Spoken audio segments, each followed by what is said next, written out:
Bonjour à toutes, bonjour à tous. Une évasion rocambolesque à la prison de Dijon. 2 détenus ont réussi à s'évader tôt ce matin. D'après les premières informations, ils auraient scié les barreaux de leur cellule située dans le quartier disciplinaire de la maison d'arrêt.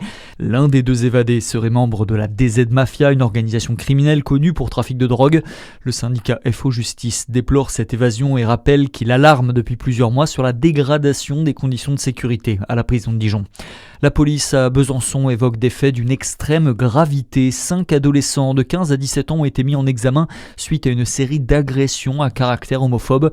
Ils auraient orchestré de nombreux guet-apens en donnant rendez-vous à des hommes via des sites de rencontres. Un stratagème pour les attirer vers un appartement où les victimes ont été séquestrées, extorquées et passées à tabac. Les agresseurs présumés ont été présentés au juge pour enfants. Ils ont tous été mis en examen et passeront prochainement devant la justice.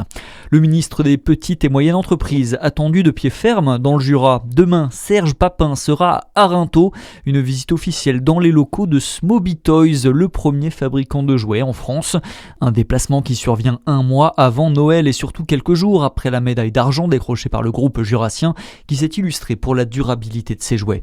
À l'approche des fêtes de fin d'année, la Côte d'Or voit remonter un phénomène qui inquiète les gendarmes. Des cambriolages de plus en plus nombreux et parfois commis en plein après-midi. Des vols rapides, opportunistes, alors que beaucoup font leurs courses de Noël ou s'absentent quelques minutes.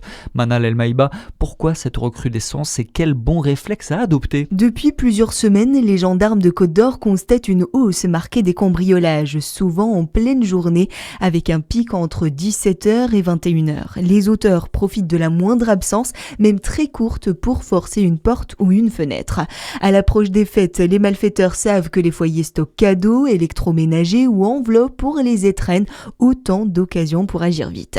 Les gendarmes rappellent quelques gestes essentiels: fermer systématiquement portes et volets, activer les alarmes, sécuriser les garages et méfiez-vous des faux vendeurs de calendriers. Au moindre doute, une seule consigne: appelez immédiatement le 17. Les gendarmes précisent que le phénomène est plus marqué que les années précédentes.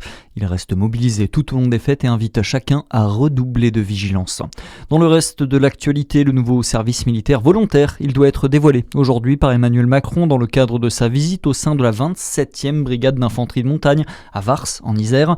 Ce nouveau dispositif doit être ouvert aux garçons et aux filles dès l'âge de 18 ans. Il serait rémunéré entre 900 et 1000 euros par mois. Objectif: attirer près de 3000 jeunes la première année. Et puis on termine avec du football. Ce soir, la 5e journée de Ligue Europa. Nice joue chez le FC Porto et Lille va tenter de se relancer à domicile contre le Dynamo Zagreb. Ces 2 rencontres se jouent à 18h45 et puis un peu plus tard à 21h, Lyon va défier le Maccabi Tel Aviv. C'est tout pour l'info. Bonne journée sur Fréquence Plus.